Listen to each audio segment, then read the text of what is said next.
Burada konuştuğumuz hiçbir şey kesinlikle bir yatırım tavsiyesi değildir. Eğer yatırım yapmak istiyorsanız lütfen kendi araştırmanızı kendiniz yapın ve özgür iradenizle karar verin.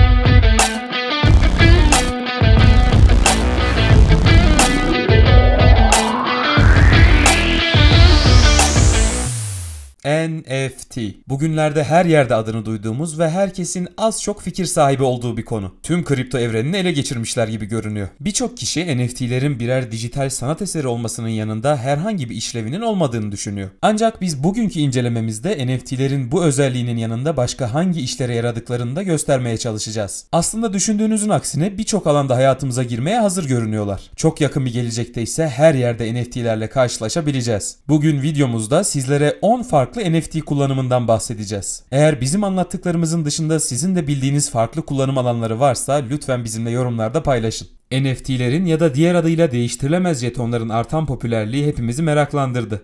Peki ama bunu neden ve nasıl başardı? Doğrudan internetten alınan, fiziksel olarak elimize ulaşan hiçbir nesnenin olmadığı dijital olarak benzersiz bir şeye nasıl sahip olunabiliyor? Örneğin bir taş veya köşesi gevrek bir lahmacun NFT olarak tokenize edilebilir mi? Cevabı şaşırtıcı olabilir ama evet, edilebilir. Tüm bunların biraz saçma gelebileceğinin farkındayız. Ancak temelde NFT'yi neyin oluşturduğuna dair kısa bir açıklama hepimizin anlaması için işleri biraz kolaylaştıracaktır. Bitcoin'den önce bir şeyi dijital olarak kopyalamanın maliyeti neredeyse hiçbir şeye eşitti. Ancak blok zincir teknolojisinin ortaya çıkmasıyla programlanabilir ve dijital varlık ekonomisinin yaratılması mümkün hale geldi. NFT'ler blok zincir destekli yeni bir varlık sınıfının geliştirilmesinde önemli bir yapı taşı olarak yorumlanabilir. Oyun, dijital kimlik, lisanslama, sertifikalar ve güzel sanatlar dahil olmak üzere çeşitli kullanım durumlarında çok sayıda proje NFT'leri oluşturuluyor. Kanalımızda bulunan diğer incelemelere bakarsanız çokça bu tip projeye yer verdiğimizi görebilirsiniz. NFT özünde gerçek dünyada veya dijital formatta benzersiz bir varlığı temsil eden bir kriptografik belirteç türüdür ve bir blok zincir ağı içinde doğrulanabilir, orijinallik ve sahiplik kanıtı olarak işlev gösterebilir. Var olan birçok farklı NFT türü olsa da hepsi ekrandaki niteliklere sahip.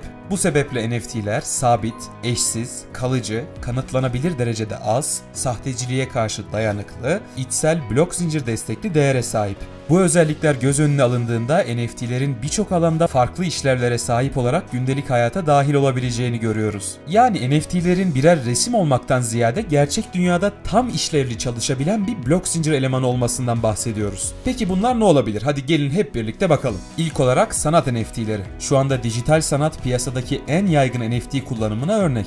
Hepimizin Twitter'da ya da NFT pazarlarında karşımıza çıkan ilk tür sanat NFT'leri oluyor. Bunun sebebi şu anda alandaki en göze çarpan ve değerli NFT'lerden bazılarının Lava Lab'in CryptoPunks'ı, Yuga Lab'in Bored Yacht Club'ı ve Amerikalı üretken sanatçı Tyler Hops'ın Fidenza'sı gibi sanatsal bir unsura sahip olanlar olmasıdır. İlk bakışta sanatsal NFT koleksiyonları sanatçıların çalışmalarını desteklemek ve sergilemek için harika bir çerçeve gibi görünüyor. Sanatsal NFT'ler hala tartışmasız en çok ilgi çeken tür olmaya devam ediyor. Çünkü öncelikle blok zincir ekosistemi içindeki en eski örnekleri tokenize sanatsal illüstrasyonlardan geldi. Bu esasen NFT'lerin tarihinin kripto sanatının kökenleriyle biraz iç içe olduğu anlamına gelir. Bu da onları doğuştan gelen bir tarihsel değer ve kültürel çekicilikle zenginleştirir. NFT'ler ana akım sanatçılar olmadan önce dijital sanat eserleri yaratanlar, başkalarının sanat eserlerini kolayca kopyalayabilmeleri gibi büyük sorunlar ve sınırlamalarla karşı karşıya kaldılar. Bu da doğal olarak eşsizliklerini ve buna bağlı olarak değerlerini azalttı. Bunun bir sonucu olarak para kazandıran grafiklerin kısaltması olan MoneyGraph, dijital sanatçıları bir sanat eserine bağlı bir blok zincir anahtarı oluşturmalarını ve Bitcoin'i depoladıkları şekilde bir Namecoin cüzdanına depolamalarını sağlayarak kriptografi kavramıyla tanıştırdı. Bu anahtar sanatçının dijital tapularının kriptografik mülkiyet kanıtına erişmesini sağladı ve Namecoin ağında depolanan sanat eserleri üzerinde benzersiz bir iddiaya hak kazandı. Yani ürettikleri eserler tokenize edildi ve eserin kime ait olduğu kelimenin tam manasıyla belli olmuş oldu. Bu sebeple bugün gördüğümüz NFT'lerle ilk kripto sanat projesinin öncülük ettiği sahiplik deneylerinin erken kanıtı arasındaki tarihsel bağlantı göz önüne alındığında yatırımcıların NFT destekli sanat eserlerine neden bu kadar talep oluşturduğunu anlayabiliyoruz. Bu sektörde öncü olarak çıkmasının büyük bir desteğini aldığını rahatlıkla söyleyebiliriz. Bu sayede halen en çok talep gören NFT türü olarak marketteki yerini koruyor. Uzun yıllar boyunca da burada olacağını tahmin ediyoruz. Koleksiyon pazarında NFT'ler için kullanım örneği kristal niteliğindedir. Örneğin Maradona'ya ait Panini futbol kartı, 1969'da Woodstock'ta Hendrix konserine ait bir bilet, kaliteli bir şarap veya komik görünümlü bir yavru kedi benzersiz ve geri alınamaz olma doğasından değer elde etmesidir. Bu da onları NFT'ler için mükemmel bir eşleşme haline getiriyor.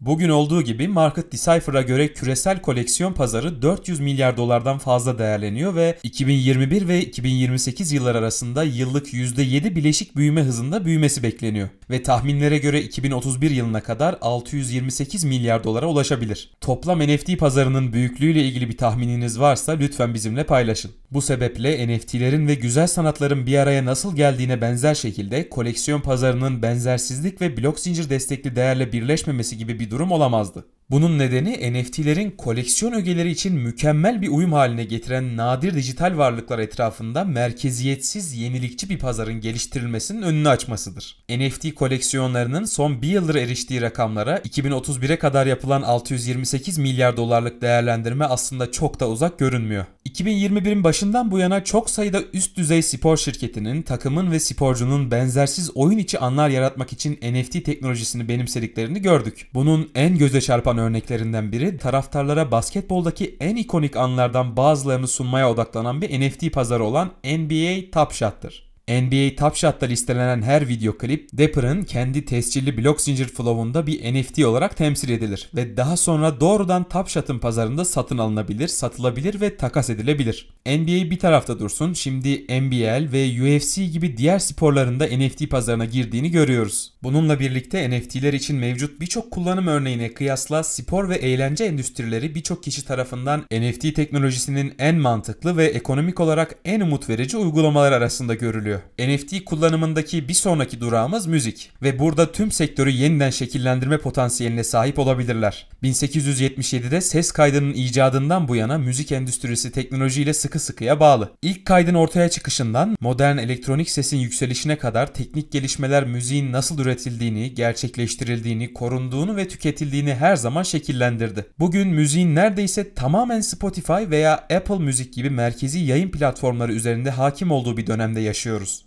Sen hangi şarkıyı söylüyorsun ha? Çıkın gidin buradan. Döverim seni. Hepinizi döverim lan.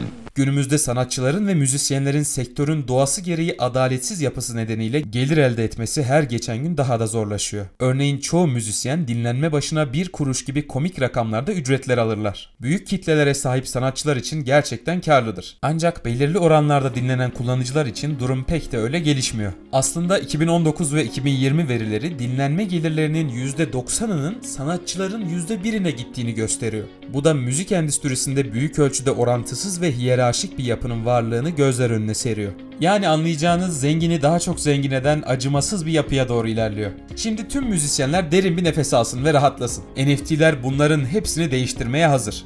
Bu sektör için henüz emekleme aşamasında olsa da NFT'ler müzisyenlerin doğrudan bir sanatçıdan hayrana etkileşim oluşturmasına ve gerçek dünyadaki ekonomik değerle değiştirebilecekleri çalışmalarının tokenizasyonundan finansal açıdan yararlanmasına izin verir. Yani herkesin daha kolay para kazanabileceği bir sisteme çevirir. NFT teknolojisi sektördeki küçük grup yapımcılar ve sanatçılar için de inanılmaz derecede faydalı bir gelişme olduğunu kanıtlıyor. Kendi yerleşik seyircisini oluşturmuş olan şarkıcılar zaten bu sistem içerisinde para kazanabiliyorlardı. Bir nevi platforma çok fazla kullanıcı çektikleri için ödüllendirme denebilir. Ancak yeni nesil blok zincir platformlarında nispeten daha küçük gruplar da aradaki makas çok açılmadan bu işten paylarını alabilecekler. Bunun sebebi sahipliği korurken öncelikle kreasyonlarını zincirde tokenize etmelerini ve ikincisi genellikle müzisyenin haklarını soyan müzik servisleri kullanmanın sebep olduğu haksız dar boğazlardan geçmek zorunda kalmamalarını sağlar. Her şey çok iyi olsa da müzik NFT'lerinin boğa kripto piyasasının sadece bir yan ürünü mü yoksa müzik endüstrisini alt üst etmeye yönelik dönüştürücü bir güç mü olduğunu sadece zaman gösterecek. Belki yok olup gidecekler ancak biz gelecekte bu tip adil sistemlerin daha çok tercih edileceğini düşünüyoruz. 10 farklı kullanım alanıyla ele aldığımız NFT'lerin ilk videosunun 1. bölümünün sonuna geldik. Çok yakında 2. bölümü ve devamı niteliğindeki diğer videolar kanalımızda yayınlanacak. Kanalımıza abone olmayı, videoyu beğenmeyi ve bildirimleri aktif hale getirmeyi unutmayın. Bir sonraki incelememizde görüşmek üzere. Şimdilik hoşça kalın.